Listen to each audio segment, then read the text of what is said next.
Zoom will give me a notice. Yeah, let's just take this on now. Yeah. To be fair, I didn't give you much of a lead. Right. I didn't give you much of a lead there. That's all right. It's This is live. real. Live. Real. We're not radio. Live YouTube. Live podcasting. Yeah, what I was saying was Zoom. We use Zoom meeting. It's kind of like a WebEx for you guys out there that have conference calls and whatnot. It always gives me a notice. It gives me. Oh, I did want to run through my favorite workplace jargon at some point. I had one last week. I can't remember what it was, but one of them is bandwidth. Bandwidth. Do you have a bandwidth for that? That's right. If anyone's got some bandwidth right now, I could really listen. The robots are already trying to take my job. Don't treat me like a computer. The one I do like is we'll circle back. Let me circle back to that. It's not exclusive to conference calls. This is not jargon, but I love when people at work say, I must have lost your email. Listen. In the history of electronic mail, or no, they say, well, your email must not have come through. In the history of electronic mail, mail just doesn't get not delivered. You know what I'm saying? It always finds its destination. Maybe you didn't see the email, but the email got there. That's what.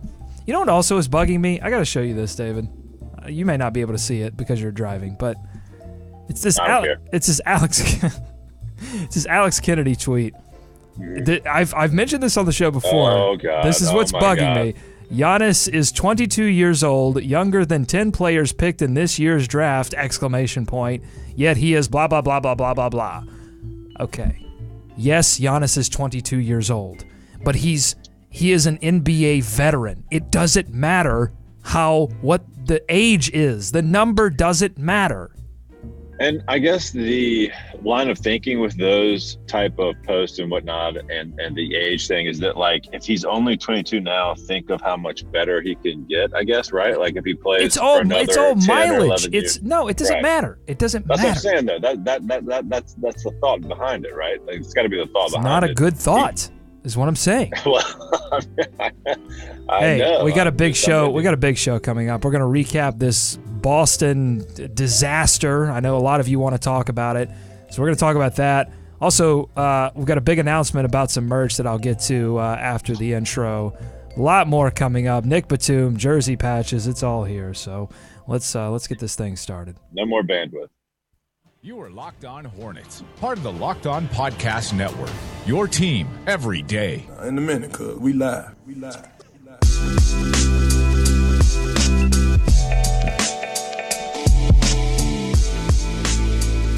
This is Locked On Hornets, your daily podcast on the Charlotte Hornets and the NBA. We are part of the Locked On Podcast Network, your team every day. Search your podcast app for Locked On to get podcasts on the NBA, the NFL, and fantasy sports. I'm Doug Branson. We are coming to you live from the Gittimer.com studios in BEA, beautiful uptown Charlotte on this foggy Monday. I'm joined by my friend, my colleague from the mean streets of Cotswold, David Walker.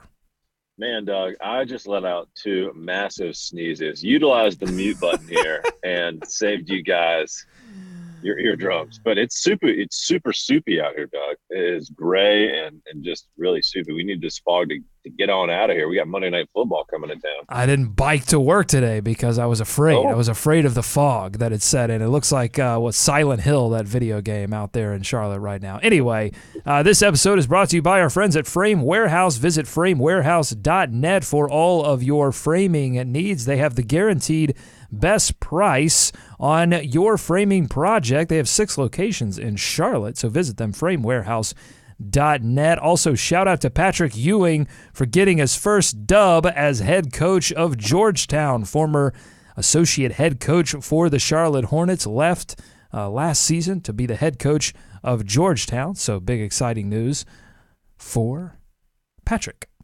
Was MJ there? He was there. That was the thing. Man, that's pretty cool. You know who is good at basketball? Michael Jordan. Hey, a lot of you have been asking us after that Kimba shirt that we did last season, when are you going to have some more shirts? When are you going to have some more merch? I want to support the show, but I also want something in return. I don't want to just give you my money. Well, the answer is right now, folks, because we've partnered up with tpublic.com for some awesome shirts, mugs, and other merch. You can check out our merch store right now, tpublic.com/stores/LockedOnHornets, or just go to tpublic.com and search Locked On Hornets, or there's a link in the show notes right now. You can check it out. It's a great way to support the show and show that you are a true Buzzamaniac. And speaking of the Buzzamaniacs, we've got a few in the nest right now. The live chat here on youtube.com/Locked On Hornets. If you haven't watched this show live, you are missing out on, just seeing our faces. We've got Steve Bob, by the way, out. I don't know why he hasn't come in the studio yet. Like he's not allowed. I could feel him roaming around there. Yeah, like he's just not. He's just a stranger. Afraid to jump back in. Like there's an alarm on the door or something. All right, Steve Bob's going to come in here in just a second. Hey, Doug, let me say something about those shirts. We like to come up with cool designs, with neat designs, NBA-related designs. But if there are ideas out there, no one's cornered the market on good ideas. That's another turn of phrase that I used to use at work all the time. What, corner of the market? No one's cornered the market on all the good ideas out there, Doug. That's a good one. That's original. Yeah, well, I stole it. But Buzz at LockedOnHornets.com if you want to submit your idea for a T-shirt. And yeah, do it. I know you guys have some ideas out there. Double M15 in the live chat right now saying, what up, Nist? Jack from Scotland is in as well. And Deldrick. I haven't seen Deldrick in the live chat very much. So if this is your first time, welcome in. It says Giannis is a beast, but let's be honest, he's no Kemba Walker. What's up, Steve? Man. Steve's in the house. Yo. Steve's what back. up, Nurse? What up, Dietrich? He managed to rhyme with Giannis. I never saw that one coming. Giannis and honest. Oh, Giannis Tabe. We got a recap of Boston coming up in just a minute, but first, an update on Nick Batum's status. His left elbow still in a wrap, but Nick Batum was at practice yesterday and participated fully. Afterwards, he spoke to the media and said he's been watching closely to see what's missing and how he can help fill those gaps. I don't want to change what those guys are doing because they're doing so good. What can I bring to help this team to be even better when I come back? I don't want to change anything, but I can see like not really with the ball, but those cuts and on the weak side, instead of pick for Marvin or J-Lam or make a cut or maybe pass the ball a different way to Dwight. Stuff like that I've been watching, and that's what I'm going to try to bring when I'm going to be back playing. He's one of the unique guys in the NBA that I feel like can really, really play offense, but he can really play defense as well. So it's just another guy out there that can really keep you organized, really help you out on both ends of the floor. He takes a ton of pressure off of everybody out there, so to have another guy like that, it's going to take a load off of Kemba as well, not feeling like he has to do everything for us in the fourth quarter. So I know he's excited to have him back too. So we're going to get to some of these fourth quarter struggles that the Hornets have and did have on Friday against Boston. Fourth quarter overall, the Hornets in 2016-17, 13th in offensive rating. This season so far, 29th. And David, it sounds like what's been missing from the lineup is Nick Batum. It's what they need. Yeah, there was a couple things he said in there that I wanted to hit on, Doug. I know you highlighted one of those, so I won't steal it from you, but if you don't bring it up, I will scold you, and then I will bring it up. But what Marvin said about taking a little of the load off of Kemba, especially in the fourth quarter, trying to create, I think that's the biggest bonus to having Nick Batum back in the lineup, man. You can see it, especially in some of these recent games. Kemba is just getting rushed. I mean, he is – they know he is the guy that's going to make the decisions, that's probably going to take the last shot, but it's tough for him to do everything, and he's trying to too. I mean, you guys can see it. Like, there is a bit of forcing it. I'm okay with it because he's a big shot Kemba, but he needs some help in there, take some of that pressure off him, especially creating for other people. Yeah, that certainly was the case against Boston, David. But he's an all-star, right? I mean, Kemba's their best player. So why is having Kemba Walker be that front and center with the offense? Why is that a bad thing? It's not. But the opposing. But having team, to do so much. Why is that not beneficial to Kemba or to the team? To the team. Well, as you can see, he's somewhat easier to take away, I think, than maybe some of the other all-stars out there.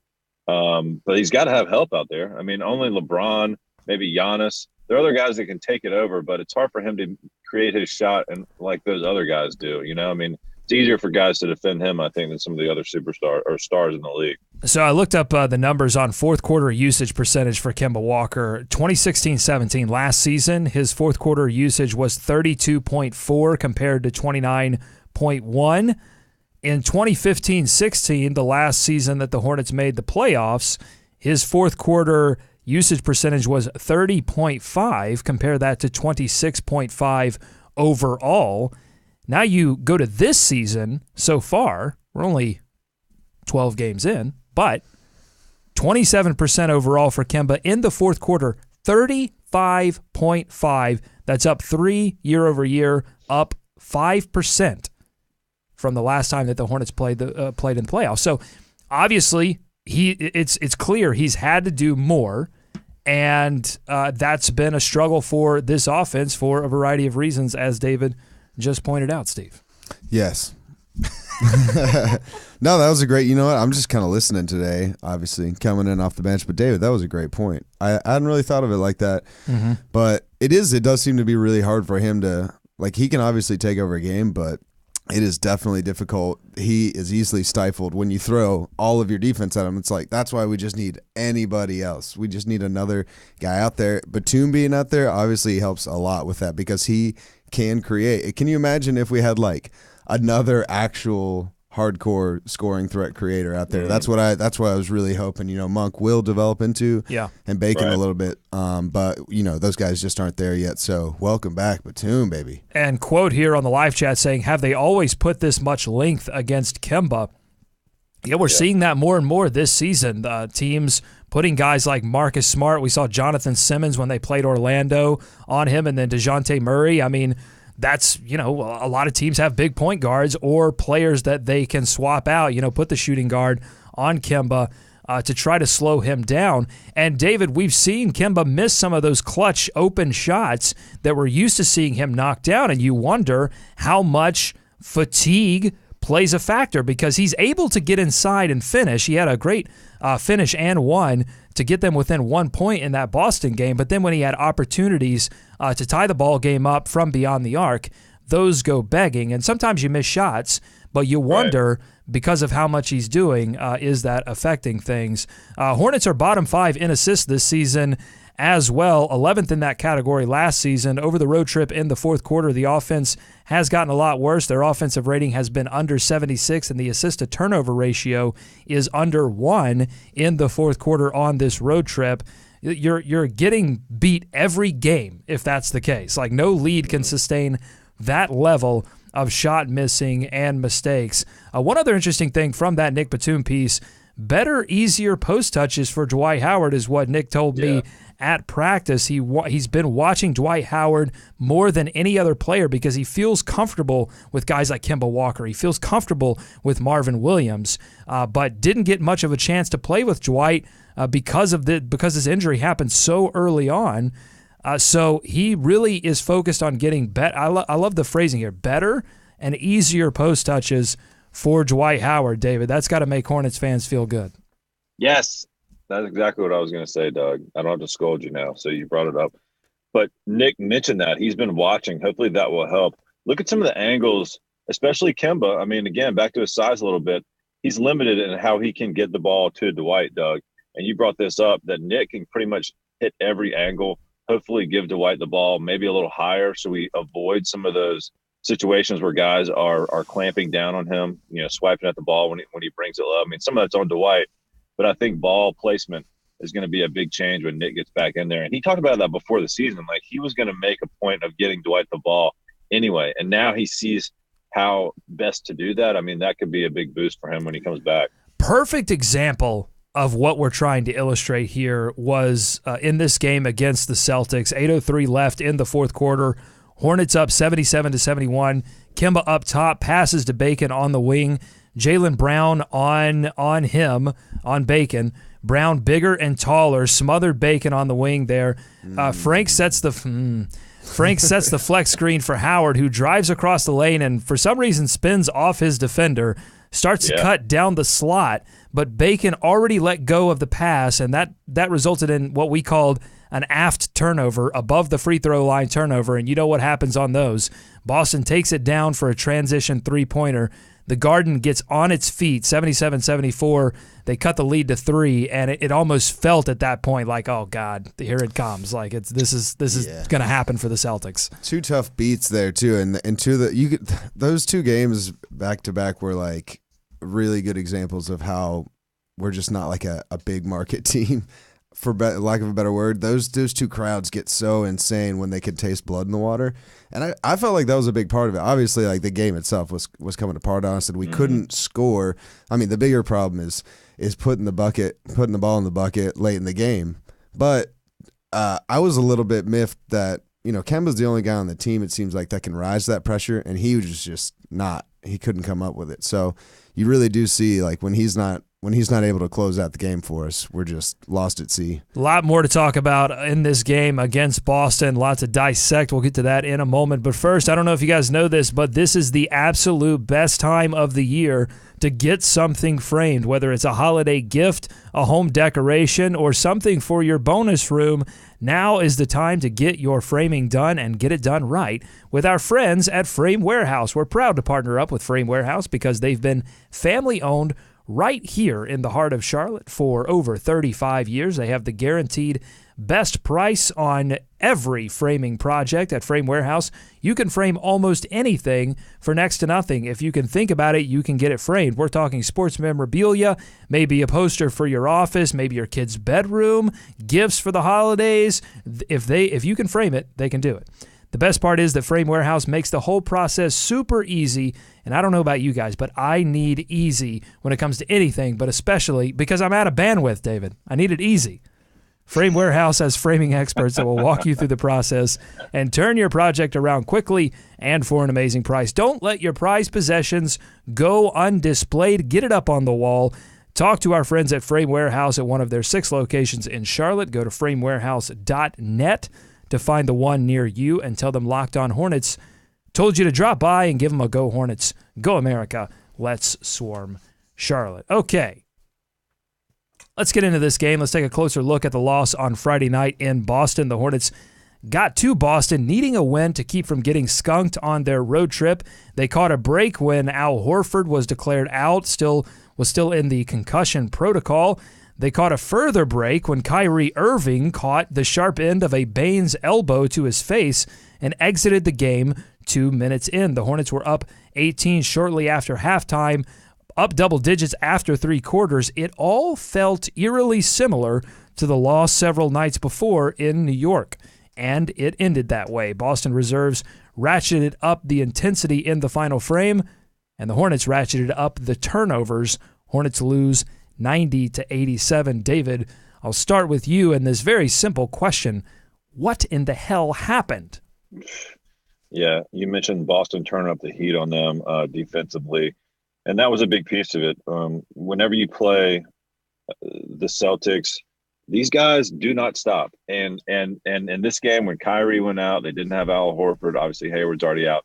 It was basically all the other guys that never stopped going. And you have to stay locked in for the entire game, and that's something the Hornets did not do against the Knicks. They didn't do it against the Bucks, and they didn't do it on this night in Boston. And you add to that, they went ice cold. I mean, with 3 minutes left to go in the game, they had scored 3 points in the fourth quarter. I mean, that's just not going to get it done. Steve mentioned the momentum from the crowd. I mean, that was certainly a factor. As bad as it was, Kemba hits a couple shots that he usually makes, and maybe they sneak out of here holding on with the win, but it just wasn't to be. I mean, the defense from the Boston Celtics, I think, was the big thing. They let some of those guys get comfortable. I mean, they really had no other choice with Irving out. But interesting to me, you saw immediately when Kyrie went out, Boston was a mess. I mean, offensively, they couldn't do anything. They couldn't get anything going, and the Hornets did take advantage of it. But the Hornets did never take that extra step to push the lead out to 20, right? To make it really hard on these guys to come back. And Boston found their sea legs. They made adjustments at halftime. They got a lot more comfortable. I mean, that's a sign of a really good team, obviously, but the Hornets didn't make it uncomfortable for them enough. And so, I mean, that's a lesson learned for this team.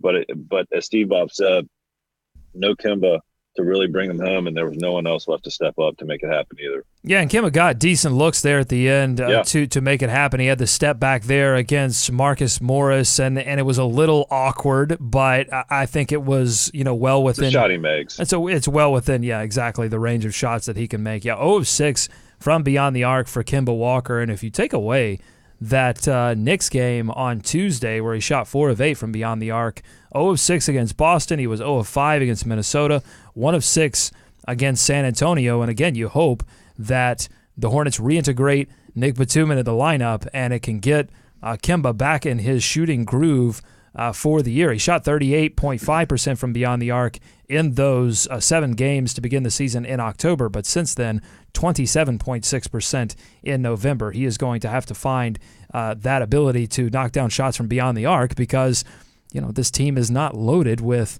knockdown three-point shooters. Yeah, way too one-dimensional when Batum's out. It's kind of surprising they've been able to compete as much as they have right now because the game plan's pretty obvious. When he's not in there, there's only one guy on the floor who's really going to make something happen, and you can see that when anybody else gets the ball in the half court. Our offense is kind of tough to watch already compared to some of the exciting guys that are blowing up in the league right now. Just case in point, Giannis and Kristaps. But we obviously don't have anybody like that. And then I think we're kind of misusing Monk right now. I mean, I know he's young, but I don't like just seeing him stand over in the corner. He can do stuff with the ball, and that's what we desperately need. We need somebody else, especially with Batum out, to just get out there and dribble a little bit and make the offense move because you see it once it swings around. Lamb will pound the rock a little bit. He can do a little bit, but even him, it's just he'll take 7 dribbles sometimes and then throw it into Dwight. Dwight's 15 feet out and he'll try his spin move thing, and it's just we got to get some more motion in there. I think that's an interesting point. Yeah, wanting to see some more offense be initiated by Monk. I think you've kind of seen his decision making oscillate between being really on point and then I think that play against the Knicks in the final frame there where he sort of dribbled into the corner, kind of got himself in a mess and had to dish it off to Kemba, and that didn't end well. But he did have one nice finish, or at least he got fouled on a play late in Boston. So, yeah, he's shown sort of, again, that I think there's a trust level there, not that hasn't been fully established for Monk. He seems ready to go in transition. I think he's got his moves. A lot of his highlights so far have been in that transition game, and that's kind of where the game's heading right now anyways. But, yeah, it's that half court where he does look lost in the half court. I'll give you that. David, the inbounds defense for the Charlotte Hornets almost getting them back into this game in the final few minutes, but it's the inbounds offense that once again goes wrong. This is something we're pretty used to seeing as Hornets fans. Seems like there was confusion the whole way on that final inbounds for the Hornets. Kaminsky was the inbounder, was only looking at what they were trying to get something going for Jeremy Lamb or Malik Monk, and both of those guys occupying similar areas on the court, so it sort of muddied up things, and it was a good job by the Boston defense to basically pay attention to the three-point shot, 3 only. They were down, Hornets down 3 at that point. Yeah. So credit the Boston defense on that play as well, but Hornets once again getting jammed up by an inbounds play. It ended up being a turnover. Yeah, I don't know. I thought Kemba got a pretty good look. He was wide open. I mean, it was 75 feet away, but so could have been the Baron Davis shot all over again. But yeah, I mean, at that point, it was just one of those nights where you throw your hands up and you say, of course, they can't get a decent look to tie the game. It was a disaster all around. Let me just say, Doug, I think up and down the bench, there's enough blame for that loss to go around. I mean, I think that's a group effort. It wasn't any one person, but there was mistakes made by the bench. There were mistakes made by the players. You saw the difference when MKG went back in there and they were able to crank up the defense a little more and get him back into it. You mentioned that trap on the sidelines. I mean, I would have maybe liked to see the starters get back in a little sooner, while that game was still within reach of saving. But I feel like they brought them in early. I'll look this up, but I'm pretty sure they came in at the 8-minute mark, which would have been. It felt later to me. The thing was, like, there was, like you said, David, there was nothing at all. 3 points in the first 7-8 minutes of a quarter you can't let it go that long without you got to throw somebody else in there. I don't care if it's a starter, if it's Travion Graham or who, but exactly. And to me, that's like a game where you say, look, this is a situation. The Celtics are down their 3 main guys. You've got to be able to put your guys in there and say, just go get us this game. I mean, at some point, they've got to be able to kind of force their hand a little bit. Yeah, and I just would have liked to see the starters do that. That's kind of the point. We're not at the level yet where you can be like, we'll just coast on this one. It's like, no, we need those wins. And like, if you got to play your starters the whole time, it's early. You don't We're look early. It doesn't it's look 12 very games cool. But into the season, Kemba played 30. Kemba played 37 minutes in there. He comes in at the 8-minute mark, and I get it. Look, this is not. You guys are not sharing an unpopular opinion because our Twitter mentions were alive with people with pitchforks wanting Coach Clifford's head on a platter after this one. But cook it up.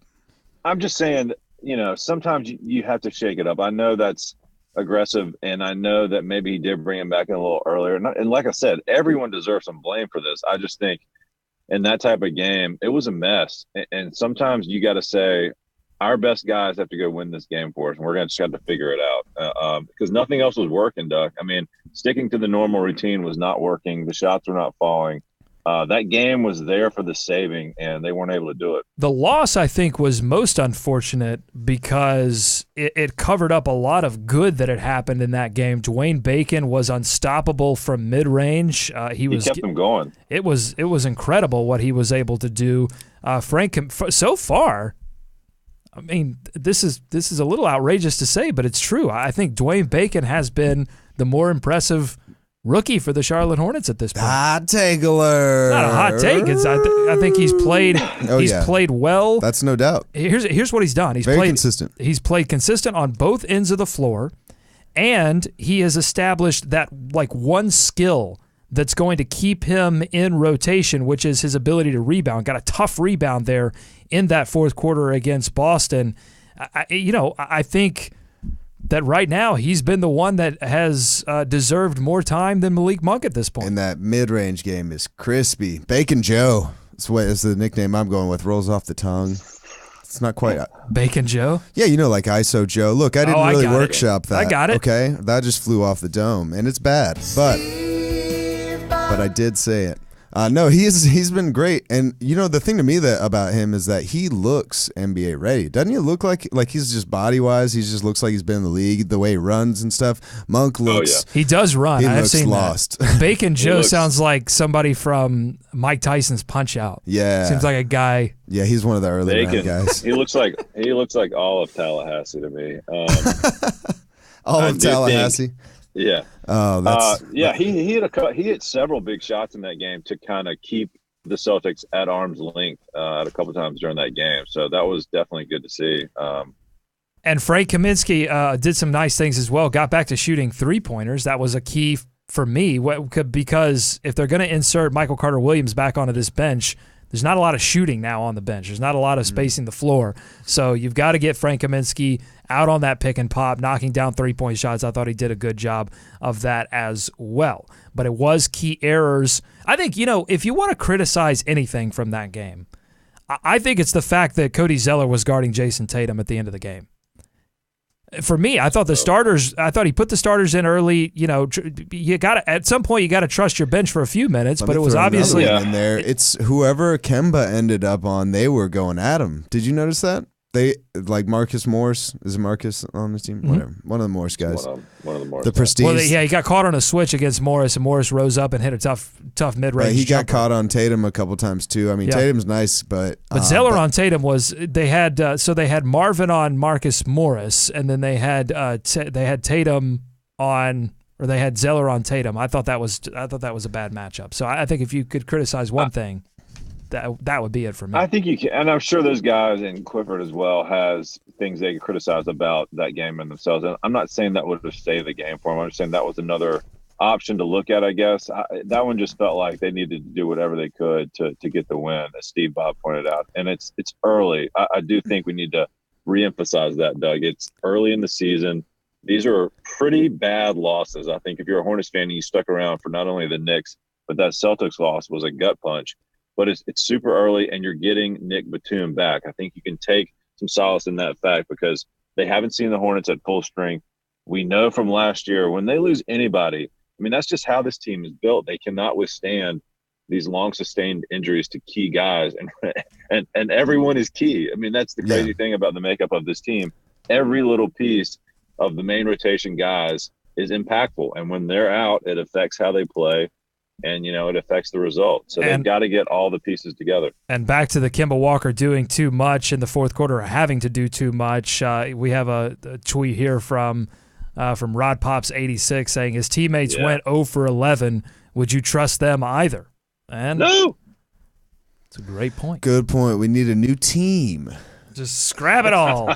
I would say, but on the defensive point, everything is switchability now, right? And Batum he's like the missing link in that.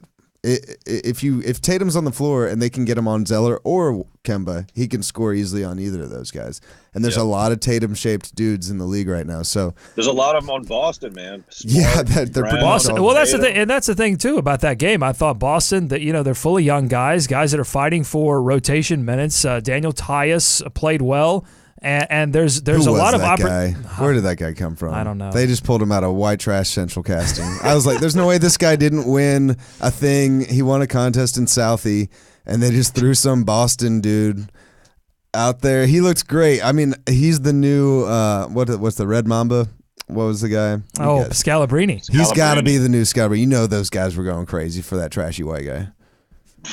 All right, send us your thoughts on this game. Buzz at LockedOnHornets.com. Tweet us at LockedOnHornets.